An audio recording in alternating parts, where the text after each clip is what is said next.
Many people will describe politics as a game, a dirty game. But does that mean that the people who go into politics are dirty? Or can the clean people go into the game of politics and sanitize the system? And us as citizens, what role do we play in the game of politics? These are issues we'd like to discuss on this episode of Politico Politica. My name is Isabella Akinseye, and the show starts now.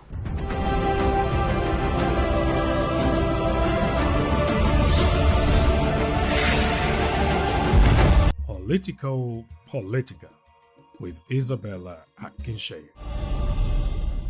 Welcome back to Politico Politica with me, your host, Isabella Akinseye. It's now time to meet our guest. She attended the University of Westminster, London in 1979, where she had her first degree in statistics. She holds a master's degree in transport studies from Olabisi Onabanjo University in Ogun State. She worked in Nigeria Port Authority, where she rose from the position of senior statistician in 1983 to the position of Assistant General Manager before retiring in September 2012.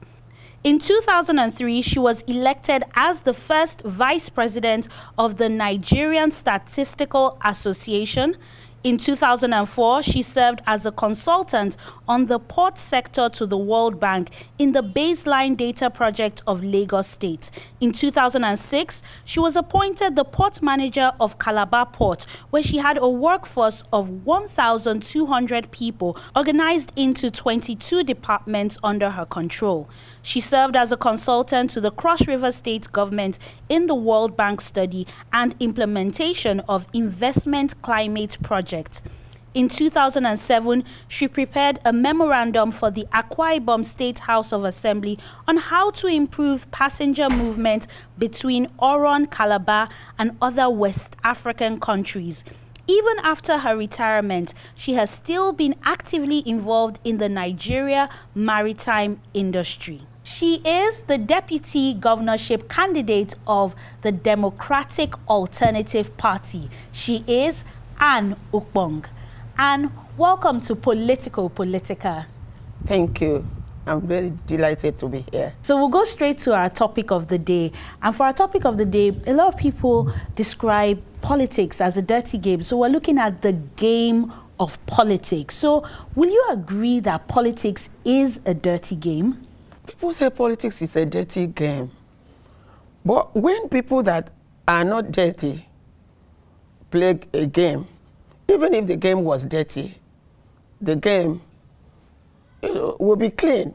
So you're saying when a clean person goes in there, the person sanitizes the game? Yes, the person sanitizes the game. And that's why I got involved in politics, because I'm not dirty. So my involvement in politics will make politics a clean game. We'll sanitize the politics, because we will play it according to the rules. They say it's dirty, it's a dirty game because it is not played according to the rules. And I like how you go into my next question, which is about the rules. So you're already saying that we don't play politics by the rules in Nigeria. Why is that so? I believe is... do you think the wrong people are going into it, not enough of the clean people getting into the game of politics? You know, when the democratic dispensation came in, a lot of people were very skeptical because they thought, there will be military intervention, it's not going to work, and all that. And they stayed back. So the guys that went in to politics from the beginning, were those that were, anything goes. So it was an all-comers affair? It was an all-comers affair. And, a lot of people stayed away from politics.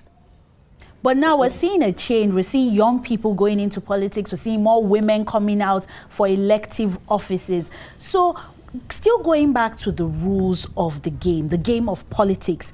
In Nigeria, that electoral body responsible for governing the game of politics, as you may say, is the INEC. Do you think they're up to the job? Do you feel That INEC is is the question. independent? A lot of times I don't think INEC is independent. I mean, last election cycle, I mean, Professor Jega was almost seen as a hero. I mean, everybody was commending him. He received a lot of accolades, especially on social media, even in the traditional media. So are you saying that that momentum that he created has not been sustained? You see, there is a way that you have a position of responsibility and you have a job to do, but you work from the answer. Sometimes I think INEC works from the answer. The answer is already there, and they do everything, they work to get to that answer. So they're not as independent. They're almost following a script, so to say. They are following a script. If I without mincing words, they are following a script. So we just hope that would not be the case. Going into the 2019 Going elections. into the 2019. But from what we are seeing already, it looks to me that INEC has a script and they're working towards that script. So you're not as confident with the body that's responsible for making sure that we adhere to the rules of this game of politics? It could be better, and I just believe they will make it better. A lot of times, the citizens succumb to intimidation. The citizens succumb to sentiments, a lot of sentiments. Is my brother? We are in the same religion? Or we're from the same village? We are from the same village. We are in the same court. And whatever he does is good enough. Intimidation, sentiments, and you already said tribalism. Yes, and lack of understanding. Lack of understanding. Do you think that's because the candidates putting themselves forward are not providing enough information about their credentials, about their plans? Do you feel the media is complicit? Yes. The people involved are not really... The system is such that the people there is no opportunity for the citizens to ask questions. A lot of times it's the better of the two. I mean, you pick from what you are presented with, what is presented to you. If I give you, a red and a black, or a white and a red, and I say pick one, I mean, you can't go and pick yellow, because yellow is not an option. But so sometimes I feel the options are too limited. You say they are limited, but right now we have 91 political parties, and we have over 70 people putting themselves up for presidency.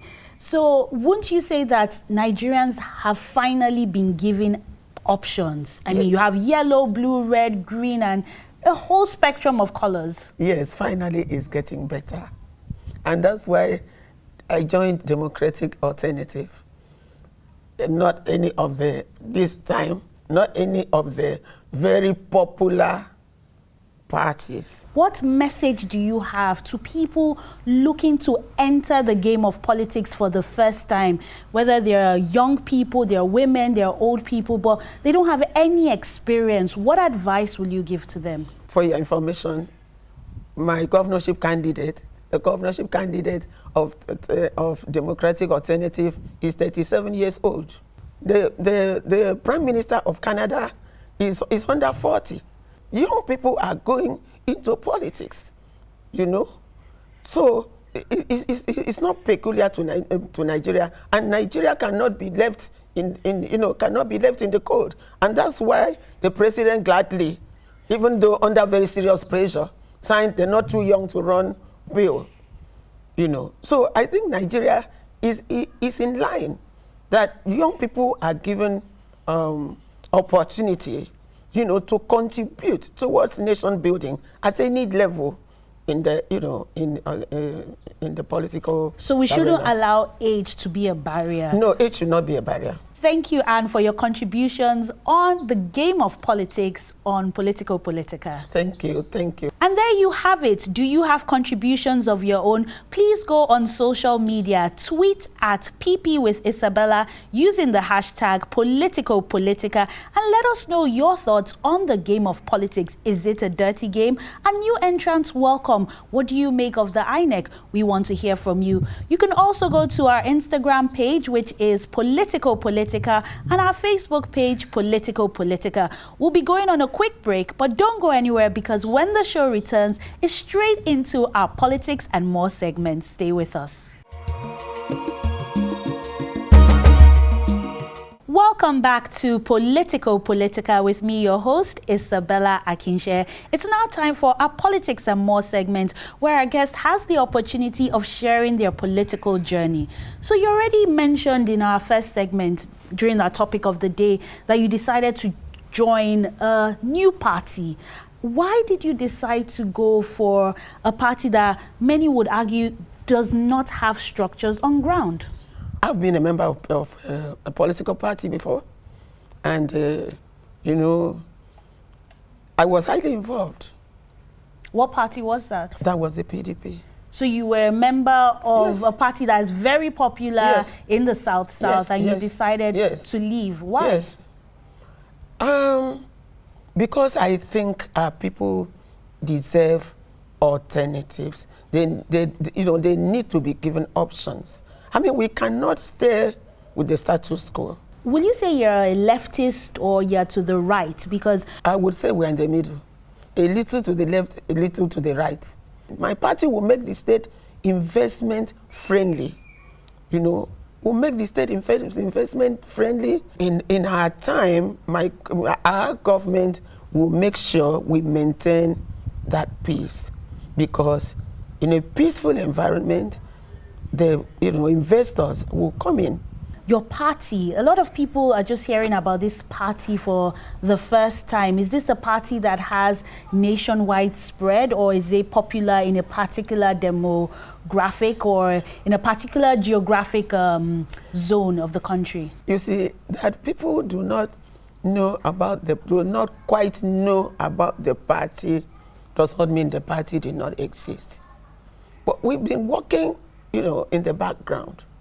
Do you feel that if you had stayed longer in the PDP, for example, you would have been given something, or did you leave that party because you felt you won't be given the opportunity? Because a lot of these parties sometimes feel that they don't want to present female candidates because they're not sure if they'll be able to win elections. To tell you the truth, it is not about me. It's not about what I get. But I'm in politics because I want to give back. Okay, so my final question will have to be, how confident are you really going into the 2019 elections that your party will be victorious at the polls? You need to meet my governorship candidate. He's a young man, but he's very bold and courageous, and he's full of ideas. And he has been in business. Thank you, Anne.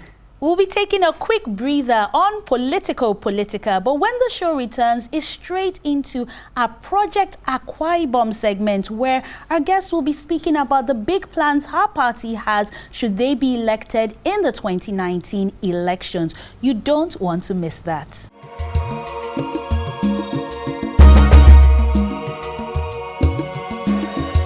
Welcome back to Politico Politica with me, your host, Isabella Akinseye. It's now time for our Project AKWA IBOM segment. How would you rate the state of affairs in AKWA IBOM as at now?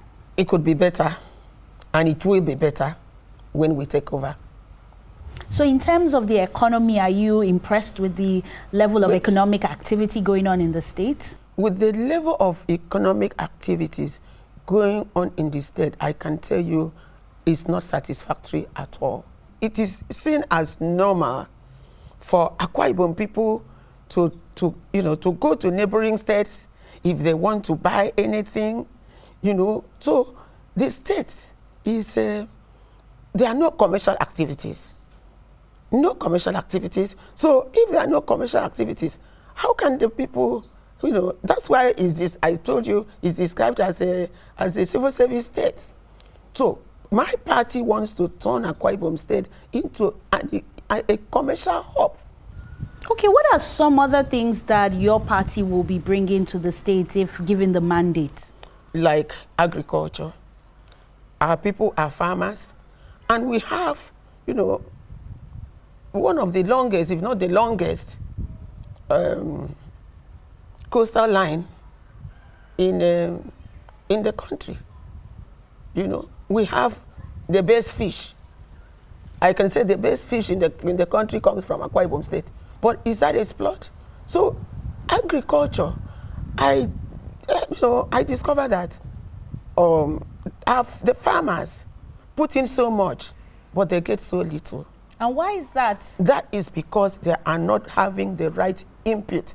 So my party will ensure that the farmers have the right input, like seedlings, like equipment, like fertilizer, and so that they put in little and they have much. Aquaculture is very key in Akwa Ibom State. We will establish our fish will go for export, and we will establish fish markets that that when you get to Akwa Ibom, you can get the best quality of fish. Right now our fishermen are being exploited. They are being exploited. They are the people that fish, but what do they have to show for it? Because the wholesale buyers exploit them. Okay, so I know there's so much to talk about, but before we finish this segment, I would really like you briefly to touch on education. What will your party be bringing to the table? We have free education in Akwa Ibom, but free education without the teachers being well remunerated, and taken care of, cannot go too far. We have free education, we have renovation of classrooms, and our party, will build schools, not renovate classrooms and, brandish it on television and on billboards that we renovated so many classrooms. My question is, if that classroom was meant for 20, can you renovate it to take 100? No, you can't. You can't. So we have to build schools, standard schools, including technical schools. Technical school is very, very key. Okay. Quite a lot of things that your party has planned for the people of Akwa Ibom State. Yes. Thank you, Anne. We'll be going on a quick break on Politico Politica, but when the show returns, it's our light-hearted segment, the Quickfire segment. Please stay with us. Welcome back to Politico Politica with me, your host, Isabella Akinseye. It's now time for our Quickfire segment. It's lighthearted and a lot of fun. Anne, are you ready? Yes. So number one, the first female governor will emerge in the next elections, true or false? True. Number two, the party that will dominate in 2019 is? Democratic Alternative. Number three, young people have what it takes to be leaders because? Because they have what it takes. They are bold, they are courageous, and they can take challenges. Number four, the funniest thing I've read about myself online. Are you in politics? When did you start this? Okay. Number five, the candidate I am most afraid of. I'm not afraid of any candidate. And number six, Nigerians will vote with their stomach or their brain. Nigerians should vote with their brain. They should not vote with their stomach. And number seven, if not you, who? Nobody else. Thank you, Anne. We'll soon be rounding off this episode of Politico Politica, but first, let's check out what's happening on the political landscape. Enjoy.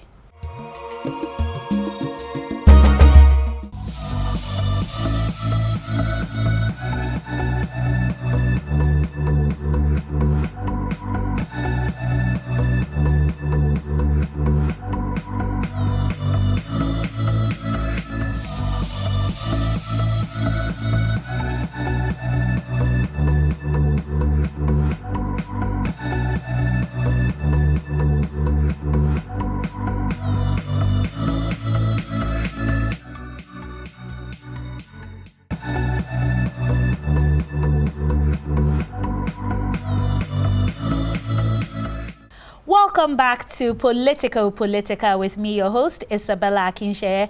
It's now time to conclude this episode of the show with our final words segment. So this is an opportunity for you to deliver your final words. We say, imagine you have one last breath. What would you say to Nigerians? Can you say that to your camera?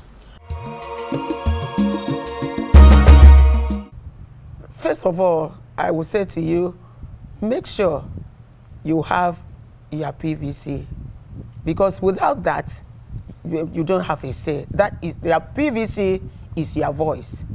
And I say to you, don't vote out of intimidation. Don't vote because of the peanut that they give you. That is, I say, don't vote because of money, because that money cannot take you to anywhere.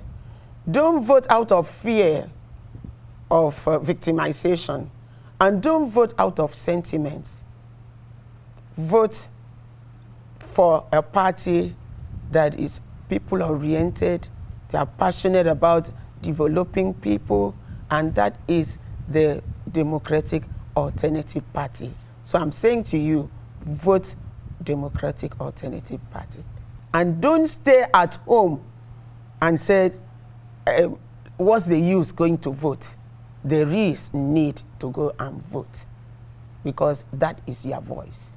And that's where we'll be ending this episode of Politico Politica. But just like Anne has said, make sure you get your PVC. And like we always say on the show, politics is not just for the old, it's for the young, it's for everyone. So play a part and stay woke.